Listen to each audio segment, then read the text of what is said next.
선한 말들, 소망의 말들, 비전의 말들을 많이 담고 사십시오. 그냥 힘들고 어려운 일도 많고 때로는 짜증나고 화나는 일들도 우리의 삶 가운데 있을 수 있겠으나, 그러나 우리의 입술이 늘 누군가를 축복하고 섬기고 높여주고 또 하나님 찬양하고 하나님이 행하실 선한 일들에 대한 소망을 이야기하고 비전을 말하고, 그럴 때에 입술의 열매를 하나님이 맺게 해주실 줄 믿습니다. 여러분들 늘 그런 선한, 하나님 기뻐하시는 그런 말, 그런 것들을 담고 살아가는 우리가 되길 간절히 소망합니다. 오늘도 그 말씀 함께 좀 나누려고 합니다. 한번 따라 하실까요? 거룩한 산 제물로 드리라. 거룩한 산 제물로 드리라. 우리가 지난 사순절부터 그리고 부활절 때까지 사순절과 부활절에 듣는 십자가 복음이라고 하는 주제를 가지고 로마서를 통하여 주님이 우리에게 들려주시는 그 십자가의 복음, 그것이 무엇인지를 함께 나누었습니다. 부활의 절기 기쁨의 50일을 마치고 지난 주일 성령 강림 주일을 지나오면서 오늘부터는 주로 이제 12장부터의 말씀이 될 텐데, 우리를 율법에서 해방시키신 성령의 법으로 우리를 자유하게 하신 하나님의 은혜를 기억하면서 이런 주제로, 큰 주제로 말씀을 좀 계속 나누려고 합니다. 한번 따라해 보실까요? 성령의 법으로 사는 사람들. 성령의 법으로 사는 사람들. 이제 큰 주제 안에서 로마서 12장부터의 말씀을 함께 나누려고 합니다. 근데 로마서 12장을 이해하려면 그 전에 11장에서 바울이 무슨 이야기를 하고 있었는지를 함께 생각해야 그 의미를 우리가 알 수가 있습니다. 당대 최고의 학문을 공부한 이 지식인답게 사도 바울은 이 로마서를 굉장히 논리적으로 서술해 왔습니다. 하나님의 의가 무엇인가? 왜 예수 그리스도 십자가의 도가 하나님의 의가 되는가? 복음이 뭔가? 율법이 아닌 왜 오직 은혜로 받은 믿음으로 우리는 구원을 얻는 것인가? 등등에 대하여 바울은 서술해 갑니다. 또 때로는 자문자답하면서 우리가 궁금해하는 것들, 알고 싶어하는 것들을 이야기해 줍니다. 또 우리가 지난 시간에도 함께 나누었던 것처럼 이방인의 구원과 유대인의 구원의 문제에 대해서도 이 바울은 매우 심각하게 이 문제를 또 가슴 아파하며 다룹니다. 왜? 바울의 동족인 유대인들이 예수 그리스도를 영접하지 않고 구원받지 못한 이 일에 대하여서 바울이 가슴 아파하면서 하나님, 우리 유대인들, 내 형제, 내 민족은 어떻게 구원하시려고 하십니까? 이 문제를 두고 하나님 앞에 기도하며 씨름하며 이 편지를 써 내려갑니다. 하나님께서 이 이방인들과 유대인들에 대하여서 각각 어떻게 구원하실지, 그래서 믿음으로 얻는 구원이라는 것이 어떻게 그들에게 적용되는지에 대하여서도 쭉 이야기를 해옵니다. 특별히 그 11장, 우리 지난주에 나눴던 말씀 속에서는 하나님께서 하나님 일찍이 택하셨던 이스라엘, 곧 유대인들 지금은 내버려 두고 계신다. 왜? 이방인들이 먼저 하나님의 긍휼을 입고 이방인들이 예수 믿어서 구원 얻는 것을 보게 하심으로 그 유대인들의 마음속에 거룩한 시기심이 일어나게 하셔서 그들도 율법이 아니라 예수 십자가 붙잡아야지 구원 얻는구나, 믿음으로 구원 얻는구나, 그것을 깨달아 알게 하심으로 유대인들까지도 구원하시려고 하는 하나님의 큰 계획과 섭리가 그 안에 있다는 것을 바울이 이야기합니다. 그래서 로마서 11장 28절 29절에 이런 말씀을 전합니다. 한번 우리 같이 읽어보실까요? 시작. 복음으로 하면 그들이 너희로 말미암아 원수된 자요, 택하심으로 하면 조상들로 말미암아 사랑을 입은 자라. 하나님의 은사와 부르심에는 후회하심이 없느니라. 아멘. 국어를 잘하려면 이 대명사가 뭘 얘기하는지를 알아야 되겠죠. 여기서 너희는 누구일까? 바로 지금 바울이 편지를 써서 보내고 있는, 이 편지를 읽을 로마에 있는 그리스도인들, 곧 이방인들입니다. 그럼 그들은 누구인가? 앞서 얘기하던 유대인들, 자기 동족을 이야기하는 겁니다. 그러니까 복음으로 하면, 즉 복음에 있어서는 하나님께서 너희들, 즉 우리와 같은 이방인들에게 복음을 주시고 구원을 얻게 하시려고 지금은 잠시 마치 이 그들, 즉 유대인들을 하나님의 원수가 된 것처럼 내버려 두셨다는 거예요. 예수님을 십자가에 못 박고 예수님 믿지 않고 예수 믿는 자들 핍박하는 이 유대인들이 마치 하나님의 원수라도 된 것처럼 잠시 내버려 두심으로 오히려 구원의 문이 너희들 이방인들에게 열리게 하셨다는 거예요. 그러나 복음을 보면 그렇다. 그러나 택하심으로 하면, 즉 하나님께서 일찍이 너희의 이스라엘의 조상된 아브라함과 같은 그 이스라엘의 조상 때부터 그들을 불러 택하신 그 약속을 생각해 보면 하나님은 여전히 유대인들을 완전히 버리신 것이 아니라 잠시 그렇게 두셨을 뿐 여전히 그들은 하나님의 택하심을 입은 자들이다. 하나님의 사랑을 입은 자들이다. 하나님께서 사랑하시는 유대인들, 이스라엘 백성들이다 라고 이야기하는 거예요. 지금은 저들이 아직 깨닫지 못해서 믿지 않고 있지만 저들은 하나님의 사랑받는 자들이니, 그러니 이방인들아, 너희들 교만해지면 안 된다. 너희들 저 유대인들 무시하면 안 된다. 그 얘기하는 거예요. 그러면서 하나님께서 저들에게 베푸신 그 구원의 은혜에 대하여, 즉 택하여서 하나님의 자녀 삼으신 일, 이스라엘 백성들을 아브라함 때부터 택하여 불러 그 유대인들을 하나님의 백성으로 먼저 삼으신 이 일에 있어서는 하나님은 후회하심이 없다 그러신 거예요. 유대인들을 향한 택하심과 하나님의 구원의 은혜에는 이 후회하심이 없다는 말은 절대로 하나님의 이 구원 계획은 철회되지 않는다, 취소되지 않는다. 하나님 저 이스라엘 백성들에게 베푸신 은총은 하나님 절대로 거두어 가시지 않을 것이라고 바울이 이야기하는 겁니다. 자, 보십시오. 지금 무슨 말을 하려고 하는 것인지. 그러니까 구원이라고 하는 것은 무엇에 기인하는가? 저 유대인들이 율법을 잘 지켜 행하거나 저들이 아브라함의 육신의 혈통을 받았다는 것 때문에 저들이 구원을 얻는가? 아니라는 거예요. 하나님이 저들을 향하여서 택하여 불러주신 그 후회하심이 없는 그 베푸신 은혜, 하나님이 이미 아브라함 때부터 하나님이 택하여 불러주신 하나님의 그 긍휼, 하나님의 사랑, 하나님의 은혜 때문에 저들도 구원 얻는 것이다. 너희 이방인들도 하나님 몰랐던 너희들인데 그것을, 이 구원의 길을 너희들에게 열어주심으로 하나님이 긍휼로, 은혜로 너희가 구원받게 하신 것처럼 마찬가지로 유대인들도 율법이 아닌 은혜로 구원받게 될 것이다. 그 얘기하고 있는 거예요. 그러니까 바울은 지금 1장부터 11장까지 이 얘기하려고. 그러니까 바울이 얼마나 논리적이고 얼마나 섬세하고 얼마나 체계적인 사람인지 이 이야기를 하려고 여기까지 끌고 온 거예요.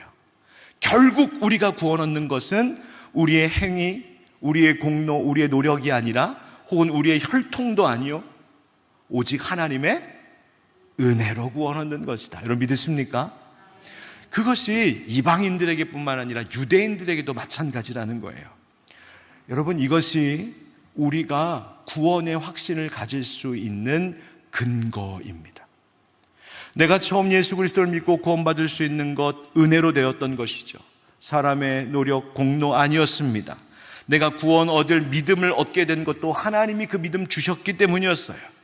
그렇다면 지금 우리의 어떠함이 하나님께서 내게 베푸신 구원의 은혜를 결코 취소할 수 없다는 거예요.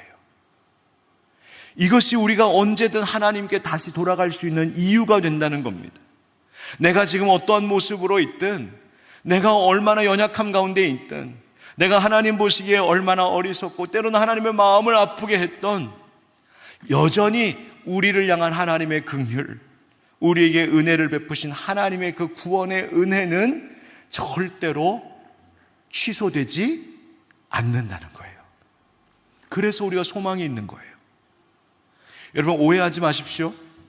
내가 어떻게 살든 어차피 하나님 나에게 은혜 베푸셔서 구원하실 것이니까 내가 어떻게 살아도 상관없어 라는 그런 변명을 갖게 하거나 면죄부를 주는 이야기가 아니에요. 그거 이야기하려는 게 아니에요.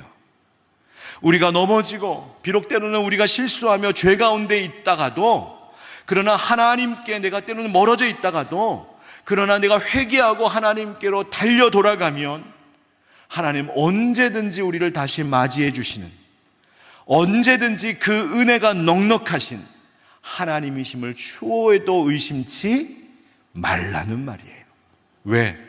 하나님은 하나님께서 하신 언약에 있어서 신실하신 분이시기 때문에, 하나님께서 우리에게 베풀어 주신 사랑과 은혜에 대하여서는 하나님 후회하시는 분이 아니시기 때문에, 하나님 하셨던 약속 절대로 철회하시는 분이 아니시기 때문이라는 겁니다. 그래서 히브리서 기자도 히브리서에서 이런 이야기를 해요. 히브리서 6장 13절부터의 말씀을 제가 한번 읽어볼게요. 하나님이 아브라함에게 약속하실 때에 가리켜 맹세할 자가 자기보다 더 큰 이가 없으므로 자기를 가리켜 맹세하여 이르시되, 내가 반드시 너에게 복주고 복주며 너를 번성하게 하고 번성하게 하리라 하셨더니 그가 이같이 오래 참아 약속을 받았느니라.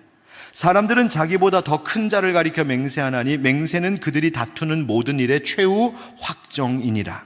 하나님은 약속을 기업으로 받는 자들에게 그 뜻이 변하지 아니함을 충분히 나타내시려고 그 일을 맹세로 보증하셨나니, 이는 하나님이 거짓말을 하실 수 없는 이 두 가지 변하지 못할 사실로 말미암아 앞에 있는 소망을 얻으려고 피난처를 찾은 우리에게 큰 안위를 받게 하려 하심이라. 아멘. 무슨 말일까? 좀 설명이 필요하겠죠? 16절 말씀과 같이, 여러분, 사람들은요 약속을 합니다. 그런데 약속만 하지 않고 뭐도 하냐면 맹세도 합니다. 왜? 약속은 자기가 한 약속이니까 내가 했던 약속 내가 그냥 물으면 되지, 내가 그냥 취소해버리면 되지, 그러면 끝나버리는 거예요. 그래서 이 약속은 반드시 지켜야 하는 약속이라는 것을 확증하기 위하여서 맹세를 합니다. 그런데 어떻게 맹세하냐면 자기보다 더 큰 자, 높은 자, 나보다 더 권위 있는 자를 빌어 맹세합니다. 가끔 우리가 옛날에 어렸을 때에 친구들하고 막 다투다가, 이런 말을 사실 하면 안 되는데 막 이렇게도 했어요. 내 말이 진짜라니까 내가 우리 엄마 걸고 말하는 거야. 여러분 기억나세요? 네. 우리 아빠 걸고 내가 진짜 약속하는 거야. 왜냐하면 나는 못 믿어도 누구는 믿으라는 거예요. 엄마 아빠는 믿을 수 있잖냐, 우리 어른이니까. 그런 이야기죠. 나보다 더 큰 자를 두고 맹세해요. 그런데 하나님께서 우리에게 약속하실 때도 그랬다는 거예요. 하나님이 아브라함에게 약속하실 때 얼마나 약속을 확실하게 주셨냐면, 내가 너에게 복을 주고 복을 줄 거야. 내가 너를 번성하게 하고 또 번성하게 할 거야. 아브라함의 자손들, 즉 참 이스라엘 백성된 구원받은 하나님의 자녀들에게 하나님이 복 주시겠다고 약속을 하셨어요. 근데 약속만 하면 안 되고 또 뭐가 필요하다고요? 맹세가 필요해요. 그런데 하나님은 자신보다 더 큰 분이 없으세요. 그래서 자기의 이름을 걸고 다시 맹세하시는 거예요. 지금 그 얘기를 히브리서 기자가 얘기하는 거예요. 그래서 하나님께는 변치 못할 두 가지 사실이 있다. 우리를 복 주시겠다, 우리를 구원하시겠다 하시는 약속, 그리고 그 약속을 가장 큰 분이신 자기 자신의 이름을 걸고 자기의 의를 위하여, 자기의 이름을 위하여 맹세까지 하셨다. 하나님께서는 약속하시고 자기의 이름과 명예를 걸고 맹세까지 하셨으니 하나님이 약속하신 것에는 절대 후회하심이 없다.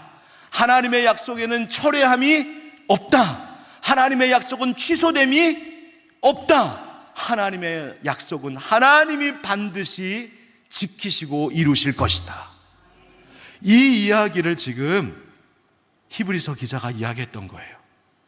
그래서 그 약속을, 그 맹세를 믿어 인생의 어떤 어려움과 곤란함 속에서도 하나님을 내 피난처로 삼으면 그것이 나에게 소망이 되고 그것이 내게 가장 큰 안위, 내가 위로받을 수 있는 이유가 됩니다 라고 이야기하는 거예요. 뭘 강조하고 있습니까?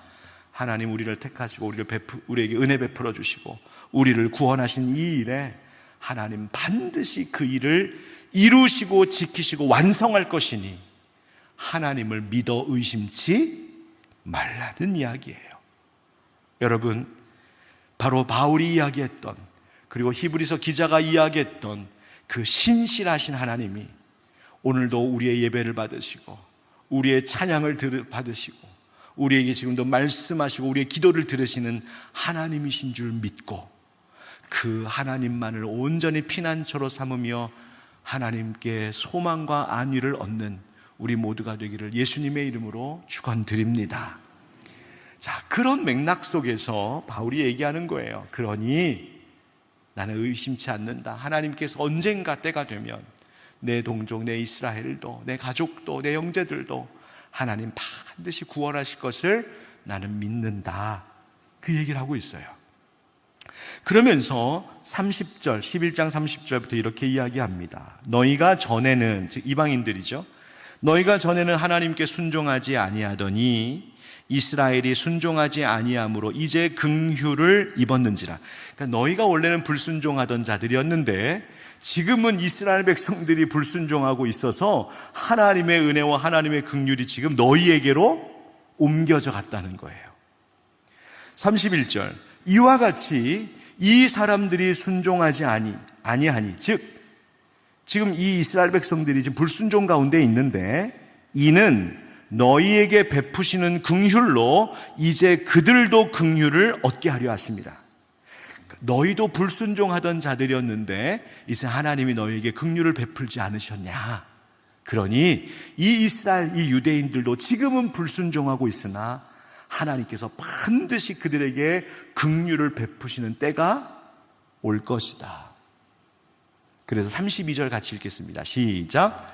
하나님이 모든 사람을 순종하지 아니하는 가운데 가두어 두심은 모든 사람에게 긍휼을 베풀려 하심이로다. 아멘. 여러분, 이게 무슨 말이에요? 지금 모든 사람, 그러니까 유대인이든 이방인이든 이스라엘 백성 사람들이든 로마에 있는 이방 그리스도인들이든 모두를 하나님이 잠시 불순종 가운데 가두어 두셨다는 거예요. 이 말은 하나님께서 너 불순종해 그렇게 조장하셨다는 이야기가 아니라 하나님, 저들이 불순종하고 있는 것들을 잠시 내버려 두고 계시다는 거예요. 참고 기다리고 계신다는 거예요. 왜? 언젠가 저들이 모두가 다 똑같이 하나님이 내게 긍휼 베풀어 주시기를 간절히 구하는 그날이 있을 거라는 이야기예요. 그래서 이 말씀, 이 11장까지의 말씀의 결론은 뭐냐면 이거예요. 유대인들이든, 즉 아브라함의 혈통을 타고난 이스라엘 백성들이든 아니면 하나님도 몰랐고 하나님의 율법도 없었던 이방인들이든 누구든 상관없이 남자든 여자든 자유인이든 종이든 유대인이든 헬라인이든 모두가 상관없이 저들은 다 하나님의 긍휼이 필요한 죄인일진데 그래서 반드시 하나님께서 그들에게 긍휼을 베풀어 구원하실 줄 내가 믿는다. 한번 따라합시다. 우리 모두는 하나님의 긍휼이 필요한 사람들입니다. 하나님의 긍휼이 필요한 사람들입니다. 네. 너나 할 것 없이 우리도 마찬가지라는 거예요. 저 이스라엘 사람들 보면서 아니 자기네 민족 안에서 예수님이 태어나셨는데 저들은 어떻게 지금도 예수님 안 믿고 저러고 있어? 아유 못된 것들. 손가락질할 처지가 아니라는 거예요. 우리도 그랬었으니까. 우리는 아예 하나님 몰랐었으니까. 그들도 우리도 다 똑같이 하나님의 긍휼이 필요한 자다. 교회 안에서도 마찬가지라는 거죠. 나도 하나님의 긍휼이 필요한 자뿐만 아니라 그 사람도 하나님의 긍휼이 필요한 자. 아이, 저 사람은 왜 저렇게 행동해? 왜 저 사람은 저렇게 늘 말해? 아니, 예수 믿은 지가 몇 년 됐는데 아직도 저래. 그렇게 손가락질할 처지가 안 된다는 거예요. 우리가 그 사람에게도 하나님의 긍휼이 필요하고 나에게도 하나님의 긍휼이 필요한 자라는 거예요. 여러분, 우리는 오직 하나님의 긍휼로만 소망 있는 자들임을 잊지 마시길 주의 이름으로 축복합니다. 여러분, 그래서 그 긍휼을 베푸실 하나님의 성품을 신뢰하라 하는 거죠. 자, 이쯤 되자 여기까지 이야기를 해보니까 바울이 하나님께서 이방인들을 향한 구원의 계획, 그리고 우리 이스라엘 민족을 향한 하나님의 구원의 계획, 이 하나님의 구원의 계획들이 자기가 깨달아지고 보기 시작하자 하나님의 이 놀라운 지혜와 경륜에 감동하지 않을 수 없었던 거예요. 바울이 하나님이 주권적으로 이 역사를 다스리시고 하나님이 그 엄청난 하나님의 지혜, 깊으신 지혜로 이스라엘 백성들, 유대인들, 그리고 저 이방인들을 모두 구원하시려는 하나님의 그 엄청난 구원 계획이 지금 차근차근 착오 없이 진행되고 있는 것이 딱 깨달아지자 바울이 하나님 엄청난 분이시네. 하나님, 우리가 다 말로 할 수도 없고 상상할 수도 없는 엄청난 구원의 계획들을 하나님 지금 진행하고 계시는구나. 이것에 바울이 깜짝 놀란 거예요. 그래서 33절을 말하는 거예요. 33절 같이 읽겠습니다. 시작. 깊도다 하나님의 지혜와 지식의 풍성함이요 그의 판단은 헤아리지 못할 것이며 그의 길은 찾지 못할 것이로다. 아멘. 하나님 너무너무 놀라운 분이시구나. 그러면서 이렇게 말합니다. 누가 주의 마음을 알았느냐? 누가 그의 모사가 되었느냐? 누가 주님의 마음을 다 알 수 있다고 말할 수 있겠느냐? 누가 하나님의 조언자가 될 수 있겠느냐? 누가 하나님께 훈수 둘 수 있겠느냐? 하나님, 이건 왜 이렇고 저건 왜 저래요? 누가 하나님 앞에 따질 수 있겠느냐? 그렇게 얘기하는 거예요. 35절. 누가 주께 먼저 드려서 갚으심을 받겠느냐? 이 말은 누가 주님께 먼저 무엇을 드렸다고 해서 주님, 나한테 답례를 주셔야죠. 나에게 대가를 주셔야죠. 주님 앞에 그거 따져 계산하여 청구서 내밀 수 있는 자가 누가 있냐는 거예요. 36절. 이는 만물이 주에게서 나오고 주로 말미암고 주에게로 돌아감이라 그에게 영광이 세세에 있을지어다. 아멘. 모든 것은 하나님께 있습니다. 모든 것이 하나님 손에 달려 있습니다. 이 땅의 모든 것의 주권은 하나님께 있는 겁니다. 이 땅의 모든 역사를 다스리시는 거 하나님 안에 있는 겁니다. 이스라엘을 구원하든 내버려 두시든 이방인들을 구원하든 내버려 두시든 그거 다 하나님 안에 있는 겁니다. 하나님 알아서 하실 겁니다. 하나님이 하나님의 선하신 뜻대로 이루실 줄 믿습니다 하면서 하나님 찬양하고 있는 거예요. 여러분 보십시오. 하나님께 가까이 가면 가까이 갈수록, 하나님의 진리 앞에 더 가까이 가면 가까이 갈수록, 하나님의 깊은 지혜와 그 깊으신 뜻을 알면 알게 될수록 결국 우리에게서 나오는 반응은 뭔지 아십니까? 인간에게서 나오는 반응, 그것은 찬양뿐입니다. 와, 경이롭습니다. 그 찬양밖에 나올 것이 없어요. 그런데 놀라운 것은 이것이 바로 하나님께서 우리를 지으신 목적이라는 거예요. 여러분, 하나님께서 우리를 지으실 때 하나님 찬송하라고 지음받았다, 이런 말씀을 통하여 많이 들으셨죠? 그 찬송이 어떤 찬송이에요? 이 찬송인 거예요. 그냥 열심히 노래하라고 그 얘기 아니에요. 하나님의 진리를 깨달아가면서, 하나님이 어떠한 분이신지를 알아가면서, 하나님의 그 깊고 오묘하신 지혜 앞에 내가 탄복하면서, 우와, 하나님 엄청난 분이시군요. 그 찬송을 마땅히 우리의 반응으로 드려야 된다는 말이에요. 마치 우리가 엄청나게 아름다운 자연 풍경을 딱 보았을 때, 예를 들어 산 높은 정상에 딱 올라가서 일출이 쫙 떠오르는 거 볼 때 어떻게 해요? 우와! 더 이상 할 말이 뭐가 있어요? 그걸 뭐 어떻게 내 말로 설명하겠어요?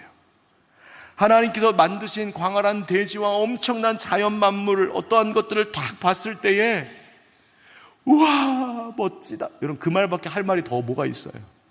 아무리 내가 그걸 묘사하는데 그게 되겠어요? 그래서 그냥 와 하고 경이롭게 경탄의 소리를 내는 것, 바로 그게 찬양이에요. 그게 찬양이에요. 여러분, 바로 그런 놀라운 일이 하나님을 경험할 때 일어난다는 것이죠. 여러분, 그렇게 하나님을 감격하고 하나님 앞에서의 하나님의 그 경이로움을 찬양하는 그 경험을 안고 다시 내 일상의 생활로 돌아가면 어떻게 되어 있을까요? 이전과 달라질 수밖에 없는 거예요. 엄청나게 광활한 대지와 엄청나게 아름다운 자연 만물을 보고 오면 이 세상에서 우리가 겪고 있는 문제들이 아휴, 우리 정말 아무것도 아니구나, 나 정말 먼지 같은 존재구나 라는 것을 느끼는 것처럼 하나님의 그 크고 깊으신 지혜와 뜻을 경험하고 오면 내 삶에 내가 그렇게 고민하던 것이 그 하나님 앞에서 아무것도 아니구나, 내가 진짜 중요하다고 막 애지중지하고 집착했던 것이 이거 아무것도 아니구나, 나를 그렇게 힘들게 하고 아프게 했던 상처와 그 문제가 이거 아무것도 아니구나. 하나님 찬양하는 자들에게 있는 능력이 바로 그것이라는 거예요. 하나님의 경이로우심 앞에서, 하나님의 그 깊으심 앞에서 나의 진짜 모습을 발견하고 위로도 받고 다시 힘을 얻는 거예요. 오늘 낮에 한 분한테 문자가 왔어요. 우리 교회 식구 중에 항암 치료를 받고 있는 분이신데 항암 주사를 맞는 중에, 병원 가서 항암 주사를 맞고 있는 중에 저한테 문자를 보내셨어요. 목사님, 교회 생각난다고, 교회 오랫동안 못 가서 너무 마음이 힘들고 죄송하다고, 목사님 생각나서 문자 보내요. 그러면서 아마 이제 항암 주사 맞는 힘든 일 앞두고 마음이 그러셨나 봐요. 그래서 교회 생각하고 목사 생각하고 하나님 생각하고 막 그러고 있었던 것 같아요. 그러면서 그 긴 문자의 밑에 뭐라고 한 마디 딱 쓰셨냐면, 정말로 목사님, 주님밖에 없습니다. 주님밖에 없습니다.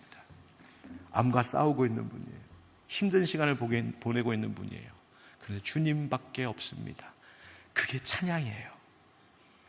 깊고 놀라우신 하나님 바라보니까, 하나님의 위대하심 앞에 서니까 내가 지금 싸우고 있는 이 암과 싸우고 있는 이 문제도 하나님 앞에서는 아무것도 아닌, 하나님의 위로와 하나님의 힘을 얻고 하나님 주시는 격려를 받고 하나님을 피난처 삼음으로 소망과 큰 안위를 얻는, 바로 그 찬송의 사람이 된다는 거예요.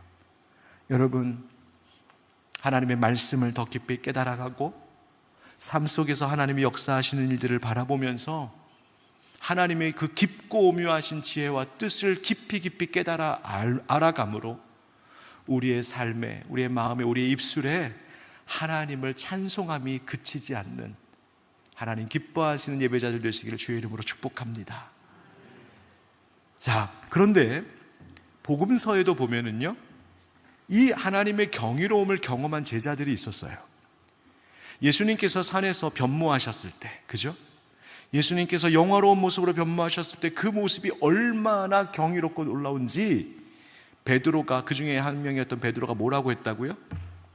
여기가 좋사오니 주님, 여기에 초막 셋을 짓겠습니다. 하나는 주님을 위하여, 하나는 모세를 위하여, 하나는 엘리야를 위하여 짓겠습니다. 멋진 말을 했는데 성경은 그 뒤에다가 그런데 자기가 하는 말이 뭔지도 몰랐답니다, 이렇게 기록해놨어요. 그 정도로 화물경에 빠져 있었어요. 그 정도로 경이로움에 빠져 있었어요. 그런데 예수님이 그래, 좋은 생각인데 한번 져봐라, 제대로 한번 져봐라, 그러지 않으시고 성경이 그 다음 단락에 보면 이튿날 산으로부터 내려오니 이렇게 되어 있어요. 그러니까 예수님께서 거기에 계속 계신 것이 아니라 제자들 딱 데리고 산으로 내려오셨어요. 산에서 내려오셨어요. 마을로 내려오셨어요. 왜? 그 산의 아래에서 대기 중인 사건이 하나 있었어요. 어떤 어느 집안 가정의 아들이 귀신 들려갖고 괴로움 당하고 있는데 산 밑에서 기다리고 있던 제자들이 그걸 해결하지 못하고 있었거든요. 예수님 오셔서 기도의 능력을 말씀하시면서 그 귀신을 물리치시고 치유하시는 일을 이루셨죠. 뭘 얘기하는 것일까요? 여러분, 하나님의 경이로움, 하나님의 깊으심, 그것을 체험하고 그 은혜를 맛보는 것 정말 귀한 일이고 우리에게 꼭 있어야 할 일이고 감사할 일이지만, 하나님께서 나로 하여금 그 깊으신 하나님의 뜻을 깨달아 알게 하시고 감격을 주시고 예배 가운데 은혜 부어주시고, 그렇게 하나님을 경험하게 하시는 목적이 어디에 있을까? 거기 머물러 있는 것이 아니라 그 은혜 받은 힘으로 너의 삶으로 내려가서 받은 그 은혜의 전달자가 되어라. 네가 깨달은 그 복음의 전달자, 예수 십자가의 증인으로 살아라 하시는 거예요. 오늘 본문 제가 11장에서 끝나지 않고 12장으로 넘어간 이유가 바로 거기에 있습니다. 바울이 1장부터 11장까지 예수 십자가 복음이 무엇인지를 논리적으로 열심히 설명해 주었는데, 그리고 그 끝에 우와 하나님의 깊으신 지혜와 능력을 내가 찬송합니다라고, 하나님 놀랍습니다 하고 찬송하면 거기서 끝나면 될 것 같은데, 바울은 로마서 11장에서 끝나지 않고 12장, 13장, 14장, 15장, 16장까지 써내려가요. 그 5장의 말씀이 무엇이냐 하면, 지금까지 복음이 무엇인지를 너희에게 말했다면 이제부터 내가 너희들에게 말해주고 싶은 게 있다. 그게 뭐냐면, 복음의 은혜를 이제 깨달아 알고 받은 자들이 어떻게 살아야 되는지를 내가 이야기해 주려고 한다. 즉, 산에 올라갔던 세제자들, 거기에 초막새 찍고 있는 게 중요한 게 아니라 산 아래로 내려와서 마을의 고통 가운데 있는 자들에게 하나님 사랑의 복음을 전하는 것이 중요하다. 그 이야기를 하려고 시작하는 말씀이 12장부터의 말씀이에요. 성령의 힘을 입어 성령의 능력으로 이 땅 가운데서 살아가는 사람들이어야 된다는 거예요. 그래서 이제부터의 주제가 바로 성령의 법으로 사는 사람들이에요. 그래서 12장에 이렇게 시작하잖아요. 12장에서 시작되는 첫 번째 단어가 뭐예요? 그러므로예요. 그러므로는 인과죠. 그러니까 앞에 1장부터 11장 예수 십자가의 복음의 은혜를 너희가 깨달았다면, 십자가의 도 하나님의 의가 무엇인지를 알았다면, 너희가 얼마나 하나님의 은혜와 긍휼을 받았는지를 알았다면, 그럼 이렇게 살아라 하는 거예요. 12장 1절 우리 한번 같이 읽어보겠습니다. 1절 시작. 그러므로 형제들아, 내가 하나님의 모든 자비하심으로 너희를 권하노니 너희 몸을 하나님이 기뻐하시는 거룩한 산 제물로 드리라. 이는 너희가 드릴 영적 예배니라. 아멘. 뭘 하라고 하냐면 너희 몸을 드리랍니다. 여기서 몸이란 이 살덩어리, 이 육신만을 이야기하는 것이 아니라 이것을 포함하여 이 안에 있는 너의 마음, 너의 생각, 너의 정신, 너의 감정, 너의 욕망, 너의 계획, 너의 모든 것, 즉 전인을 이야기하는 전인적인 내 몸, 이거를 드리라는 거예요. 여러분, 그리스도인들에게 있어서 몸이라고 하는 것은, 나의 이 전인적인 이 존재, 이 몸이라고 하는 것은 무엇을 의미하냐면 하나님을 기쁘시게 해드리는 도구예요. 뭐라고요? 예. 여러분, 내가 가지고 있는 머리부터 발끝까지 이 몸과 이 안에서 작용하고 있는 나의 모든 생각과 마음과 감정과 욕망과 계획, 모든 것들, 여러분, 이것을 어떠한 의미로 여러분 이해하셔야 되냐면, 나에게 있는 이 모든 것은 하나님을 기쁘시게 하라고 주신 도구야. 이 사실을 잊지 말고 사셔야 돼요. 그래서 하나님께서 내게 은혜를 부어주신 것처럼 나도 나의 모든 것으로 하나님께 나를 전부를 드리는 삶을 살라는 겁니다. 어떻게 드려야 된다고 말하냐면 거룩한 산제물로 드리랍니다. 어떻게 해요? 거룩한 산제물. 여러분, 제물은 짐승을 잡아 죽여서 제단에 바치죠. 그런데 산제물이라는 말은 살아있는 제물이에요. 살아있는 제물. 가끔 산낙지를 산에서 잡은 낙지라고 생각하는 사람들이 있죠. 아니에요. 살아있는 거죠. 산제물이 그래요. 살아있는 제물이에요. 여러분, 살아있는 제물로 바치라는 말이 무슨 말일까? 사무엘상 15장 22절에 이런 말씀이 있습니다. 한번 같이 읽을까요? 시작. 사무엘이 이르되 여호와께서 번제와 다른 제사를 그의 목소리를 청정하는 것을 좋아하심 같이 좋아하시겠나이까. 순종이 제사보다 낫고 듣는 것이 수량의 기름보다 나으니. 아멘. 여기 제사 얘기가 나오잖아요. 제물 얘기가 나오잖아요. 산제물로 드린다는 건 이런 거라는 거예요. 하나님 앞에 무슨 짐승 잡아 죽이는 거, 그거 올리는 거, 그거 말고 하나님 뭘 기뻐하시냐? 순종을 기뻐하신다라고 말씀하시잖아요. 마찬가지로 나의 몸을, 나의 이 전인을 산제물로 하나님 앞에 드린다는 이 말은 내 모든 욕망, 계획을 다 내려놓고, 내 것 다 내려놓고 하나님께서 나의 모든 것들, 내 힘과 재능, 시간, 물질, 소유, 미래, 이 모든 것들을 하나님이 마음껏 하나님 자유롭게 사용하시도록 나를 내어 드리는 것을 이야기해요. 그것이 산제물로 내 몸을 드리는 거예요. 그래서 하나님께서 나를 마음껏 쓰시기를, 하나님께서 나를 마음껏 이끄시기를, 하나님께서 내 삶을 온전히 하나님 마음대로 인도하시도록 나를 내어드리는 것. 그래서 삶이 바뀌는 거예요. 주인이 바뀌는 거예요. 나를 쓰시는 이가 바뀌는 거예요. 그게 산제물이에요. 그런데 그 산제물로 드리라, 이는 어떤 예배다? 영적 예배다, 이렇게 되어 있죠. 여러분, 영적 예배라는 말이 무슨 뜻일까요? 영적 예배라고 할 때 영적이라는 말의 원문을 보면 로기코스라고 되어 있어요. 이 말은 무슨 spiritual, 신령한 이런 뜻이 아니고요, 합당하다 그런 뜻이에요. 합당하다, 온전하다, 마땅하다, 혹은 이성적이다, 논리적이다, 막 이런 뜻이에요. 그러니까 이런 거죠. 말을 정리해보면 이런 말입니다. 여러분들이 하나님의 은혜와 긍휼이 어떤 것인지를 알았다면, 그 십자가 복음의 의미가 무엇인지를 알았다면, 이제 여러분들의 몸, 여러분들의 전부를 하나님께 맡김으로 산제물로 드리십시오. 이제 복음을 받아들이고 그 구원의 은혜를 알았으니 이제 여러분들 완전히 드리십시오. 그것이 여러분들에게 주어진 의무입니다. 그런데 그것이 바로 하나님을 기쁘시게 하는 것이 됩니다. 그저 생각 없이 형식적인 종교 행위로 되는 것이 아니라, 이제 복음을 깨달았으니, 십자가를 알았으니, 하나님께서 베풀어 주신 그 긍휼을 내가 이해하면서 여러분들 기쁜 마음으로 자발적으로 당신의 전부를 하나님 앞에 드리는 것, 이것이 마땅한 일입니다. 합당한 예배입니다. 합당한 응답입니다. 합당한 반응입니다. 그런 뜻이에요.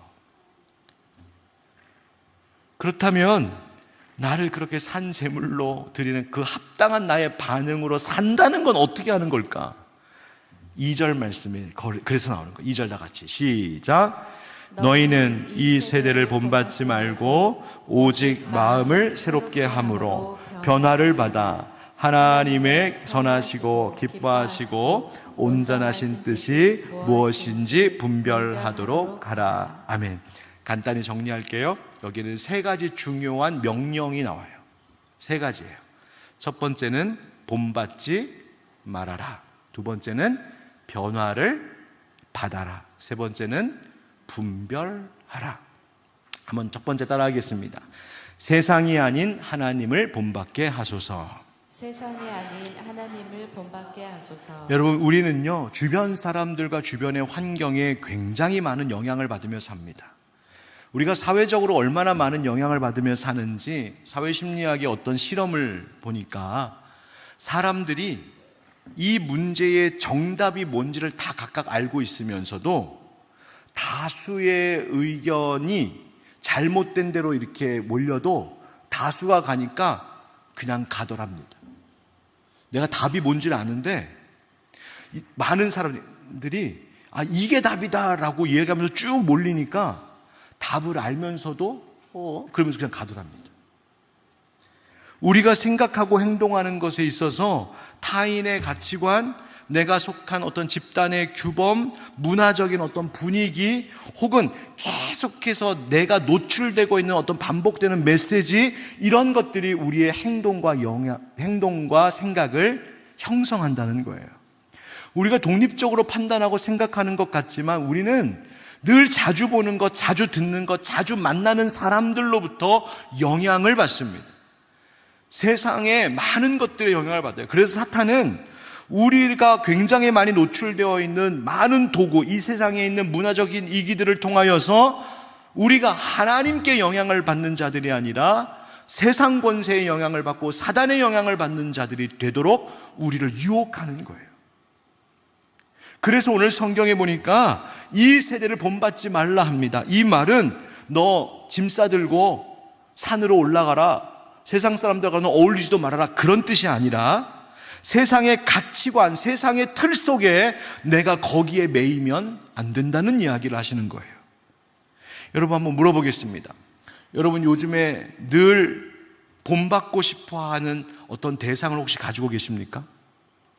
정말 내가 따르고 싶고 배우고 싶고 함께하고 싶은 사람이 누가 있으신가요? 한번 돌아보십시오. 과연 그 대상이 하나님 보시기에 올바른 본인가, 올바른 모델인가 한번 잘 돌아보세요. 여러분들이 늘 줄곧 여러분들의 핸드폰, 휴대폰 속에서 보고 있는 영상 속 주인공은 누구예요? 여러분들이 늘 찾아 듣고 보고 있는 영상의 이야기들은 어떤 것들이에요? 내가 늘 노출되는 것, 내 시간과 관심이 제일 많이 쏟아지는 것, 결국 우리는 거기에 영향받으며 살아가고 있거든요.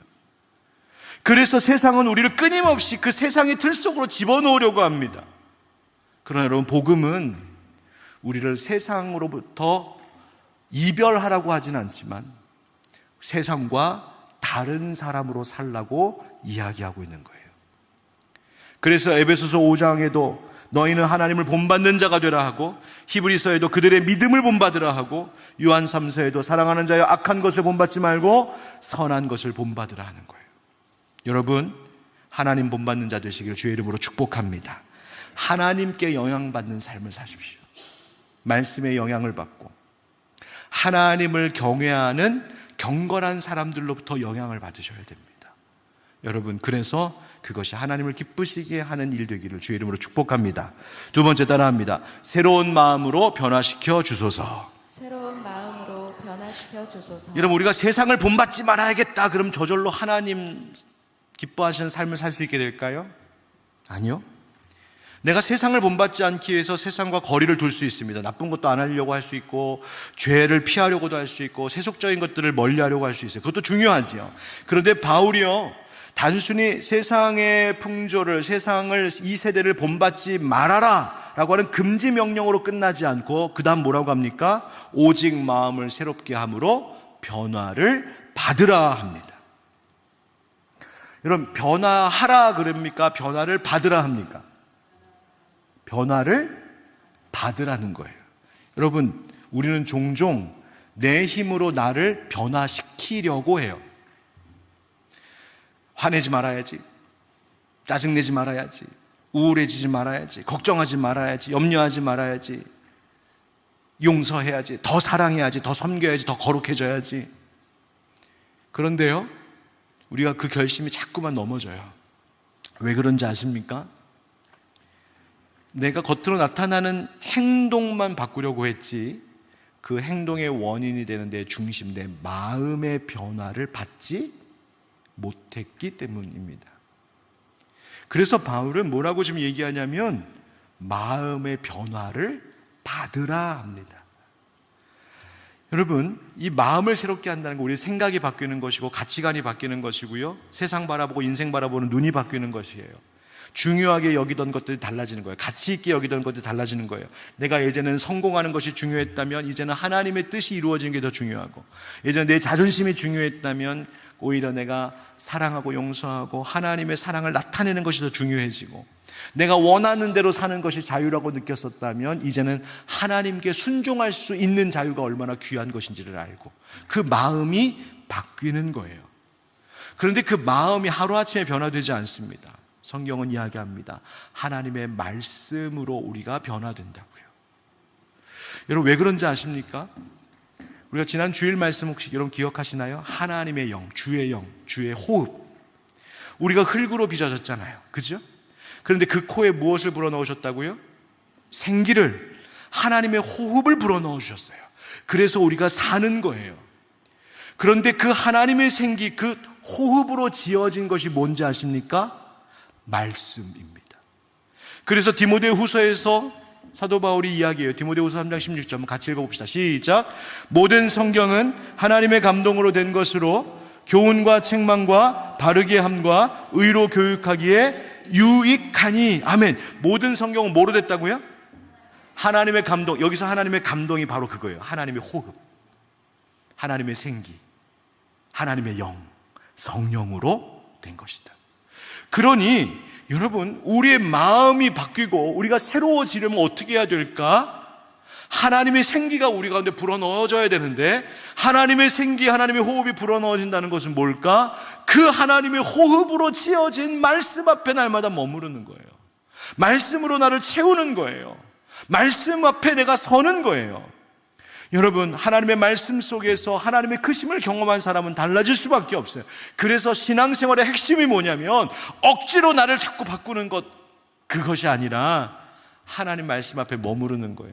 하나님 말씀으로 나를 채워가는 거예요. 말씀과 기도 가운데 역사하시는 성령님으로 내 마음이 변화되게 하는 거예요. 여러분, 변화를 받으라 했습니다. 성령께서 말씀으로 나를 변화시키도록 나를 내어드리는 거예요. 여러분, 그 말씀과 기도 앞에 늘 머물러 살아가는 여러분 되시기를 축복합니다. 그래서 마음이 변화 받으셔야 돼요. 세 번째, 따라하겠습니다. 하나님의 뜻을 분별하게 하소서. 하나님의 뜻을 분별하게 하소서. 하나님의 선하시고 기뻐하시고 온전하신 뜻이 무엇인지 분별하도록 하라. 하나님 뜻을 알고 살라는 거예요. 여러분, 하나님의 뜻을 분별하는 그 능력, 마음이 변화될 때 찾아옵니다.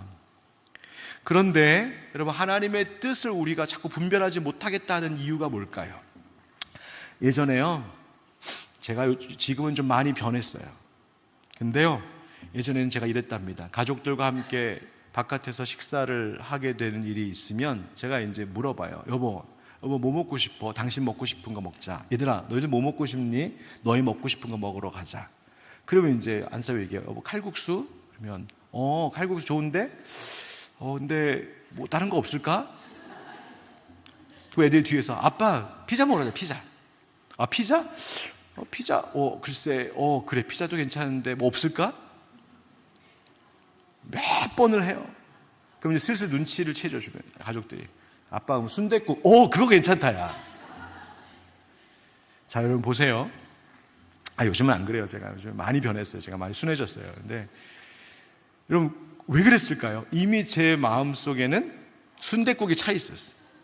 그러니 칼국수를 말하든 짜장면을 말하든 피자를 말하든 그게 귀에 들어오지 않는 거예요. 여러분, 하나님은 하나님의 뜻을 무슨 비밀 암호처럼 막 숨겨뒀고 한번 찾아볼래? 그러시는 분이 아니세요. 하나님은 하나님의 자녀들이 하나님의 뜻을 알고자 하는 자들에게 하나님의 뜻을 알려주고 싶으신 분이세요.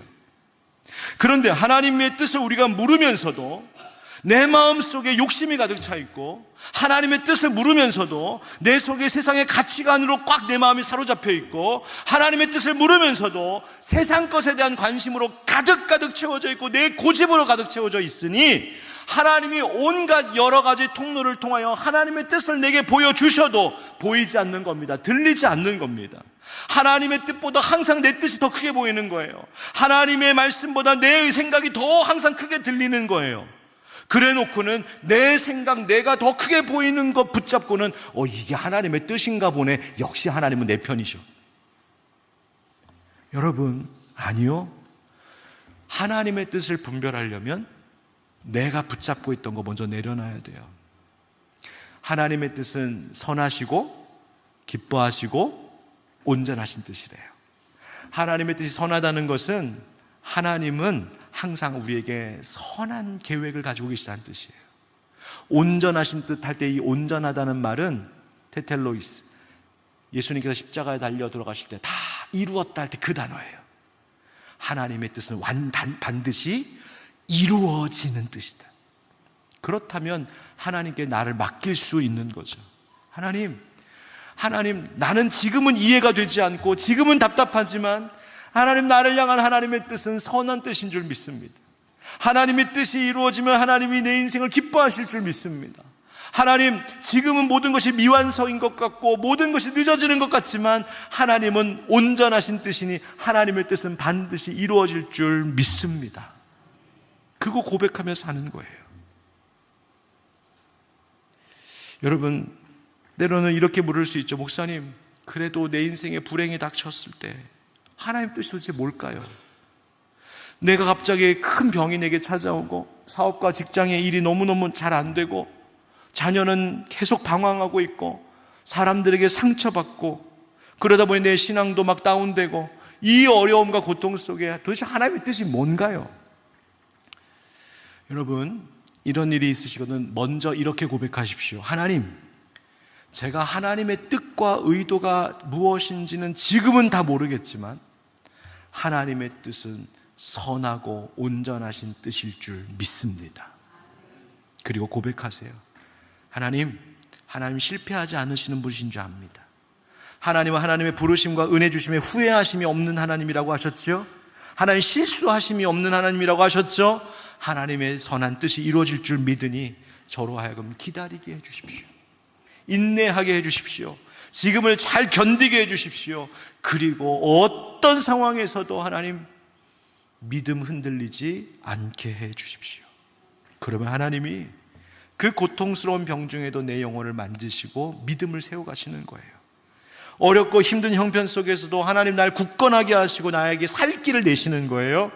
받은 괴로운 상처 속에서도 하나님의 더 크게 위로하시는 하나님의 사랑을 경험하게 하실 거예요. 사랑하는 성도 여러분, 세상 본받지 말고 하나님 본받는 우리 됩시다. 그리고 하나님의 뜻을 잘 분별할 수 있도록 말씀 앞에서 성령님이 내 마음을 변화시키도록 나를 늘 내어드리는 우리들. 그래서 오늘 로마서가 말하고 있는 그 영적 예배자, 진정한 일상의 예배자로 살아가는 저와 여러분 모두 되기를 예수님의 이름으로 축원드립니다. 아멘.